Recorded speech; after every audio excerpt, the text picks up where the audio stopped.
What if I told you I've watched the sun die? I remember the first time I noticed it. Just a subtle difference in the light. It wasn't the warm golden hue I'd grown up with. It was dimmer, harsher, almost tired. I tried to convince myself it was my imagination, but the days kept feeling colder, even in midsummer. Scientists began confirming it. The sun was changing, aging.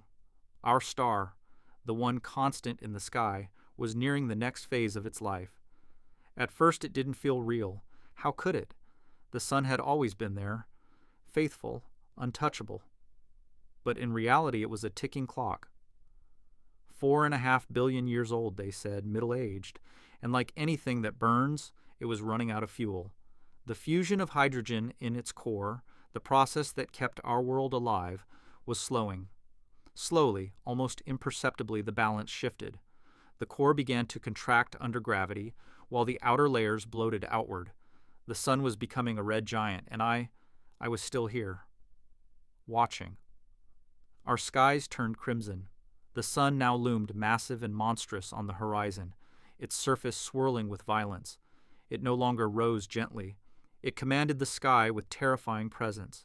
The oceans began to shrink, boiling under the intensified heat. Cities along coastlines were the first to fall. I could smell salt and smoke on the air for months. We built shelters underground. Entire civilizations moved beneath the crust to survive the wrath of our expanding star. The surface became hostile. Trees withered into brittle skeletons, rivers ran dry, and the blue sky we once took for granted? Gone. Replaced by a hazy, permanent twilight. Every time I dared return to the surface, I felt like a ghost haunting the grave of a once living world. But even the red giant phase was temporary. The sun had more to give, more to take. Eventually, the outer layers began to drift away, casting off into space like a shimmering veil. A planetary nebula bloomed in the void. Beautiful, tragic. The kind of beauty that breaks your heart. The core that remained collapsed into something smaller than Earth, but infinitely more dense. A white dwarf, diamond-sois cold. A dying ember in the cradle that once burned with life. No more sunrises, no more warmth on my skin. Just memories. I think about how it used to feel, when the light filtered through leaves, when the sun danced across waves. I think about how we worshipped it without even realizing. Aligning buildings, marking calendars, chasing sunsets. And now the world is quiet. Those of us who survived have adapted. We've built artificial suns, harnessed geothermal heat, learned to grow food in darkness. But it's not the same. It never will be. We carry a grief that can't be spoken, because how do you mourn the death of something that gave you everything? The sun didn't explode in rage. It faded in surrender, and somehow that made it worse. I don't know how long I'll live down here, or if humanity will ever reclaim the surface, but every night, if you can even call it that, I close my eyes and try to remember the warmth. That ancient golden light, the kind that made flowers bloom and children laugh, the kind that made us feel alive. And sometimes just for a second, I swear I can still feel it on my skin. Other times all I feel is the cold. It seeps in, no matter how thick the walls, no matter how advanced our technology becomes. It's not the kind of cold you fight with fire or blankets. It's the kind that settles in your bones when you know something sacred is gone. We talk about stars now like we talk about extinct animals. Something beautiful, something necessary, something we never thought would vanish. There are days I sit in the observation dome, looking out at what used to be our sky. It's mostly dark now, except for the pale glow of the white dwarf, our sun, reduced to a silent ghost. It's strange. It still radiates light, but not life. Not anymore. And I think that's what hurts the most. It's there, but it's not ours anymore. I remember reading once that stars don't die with explosions unless they're massive. Ours was never meant to go out with a bang. It was destined to fade, a quiet, unglamorous ending to something so vital. I never imagined watching that unfold in my own lifetime, but I did. We all did. There's a child born in our colony, born after the surface was lost. She's never seen the real sky, never felt the sun on her face.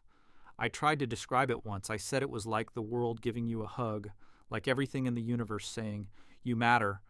But she just blinked at me, confused, and held tighter to her thermal suit. She'll never understand it. Not really. And maybe that's a mercy. We still celebrate solstice here, out of memory, not necessity. We light artificial lamps and gather in the warmth of each other, telling stories of the world before. Some of us are trying to build ships, to find a new star, a new home. But I don't know if we'll ever find one quite like this. The sun raised us, it made us, and watching it die felt like losing a parent. Time moves differently now, slower, heavier. Some say we're lucky to be alive, that we were smart enough, fast enough, desperate enough to survive what no generation before us could have imagined. But sometimes, survival doesn't feel like victory. It feels like waiting, remembering, enduring. Still, there's a strange peace in knowing I witnessed it, the full arc, from warm, golden beginnings to a pale, fading ember. It was terrifying. It was humbling. It was beautiful. And if you're listening to this, years or centuries from now, maybe floating near a younger star or standing on the soil of a new world, remember us. Remember the light that birthed you. Honor it. Because stars die. But the stories we tell about them, those can last forever. And in that way, maybe the sun hasn't truly left us. Maybe it's still burning, quietly, in our hearts. Sometimes I wonder if we deserved more time. Not just more years beneath the warmth, but more awareness, more moments spent looking up, truly seeing the sun, instead of rushing past it, cursing the heat, taking it for granted. Isn't that just like us? We never fully cherish something until it becomes memory, until it becomes a story we pass down in hushed voices. I still keep a piece of sunstone in my pocket, a tiny fragment of quartz that once caught the morning light on my windowsill. It's useless now, just cold glass in the dark. But to me, it's sacred, a relic of a world that was. Sometimes I hold it in my palm and close my eyes, pretending I'm back on that porch, coffee in hand, birds singing, shadows stretching long and golden. For a heartbeat, it works. For a heartbeat, I'm home. But then the silence returns, and I'm reminded that home isn't just a place. It's a time, a feeling. And feelings, like stars, don't last forever. They say that even the white dwarf will fade. Not today, not next century, but someday. It will cool and dim until it becomes a black dwarf, a silent, invisible cinder floating through the void, a gravestone without a name. And the thought terrifies me, because when that happens, even the memory of warmth may vanish, unless we carry it forward.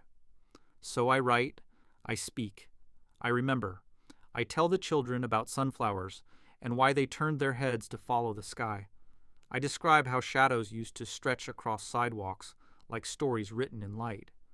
I draw the constellations not for guidance but for comfort, because they remind us that we once belonged to something vast and beautiful and burning.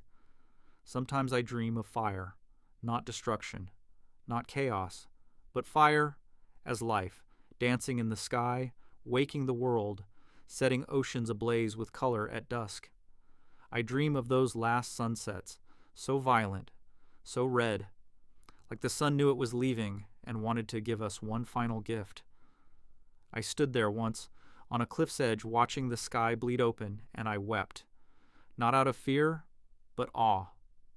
It was the most beautiful goodbye I've ever seen. Maybe that's what this is. Not just the end of a chapter, but a cosmic farewell. The sun gave us everything, and now it's our turn to carry its memory into the stars, to whisper its name in alien skies, to remind the universe that we were here and we loved the light. And if someday, long after I'm gone, someone stands on a distant world and feels a new sun rise across their skin, may they remember that once, in a small corner of space, there was a star, and we called it home. And we loved it more than we ever knew. There's a kind of silence that comes only after great loss, not the absence of noise, but the absence of something deeper.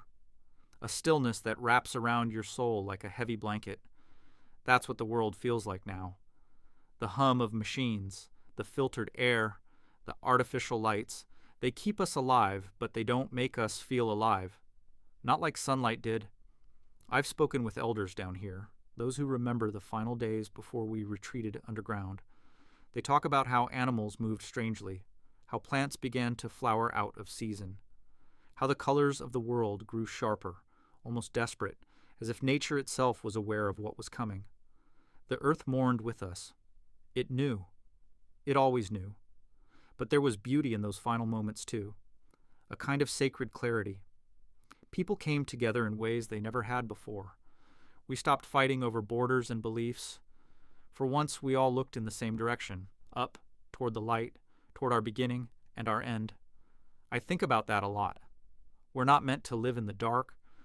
We can survive it, yes, we're stubborn, brilliant, relentless.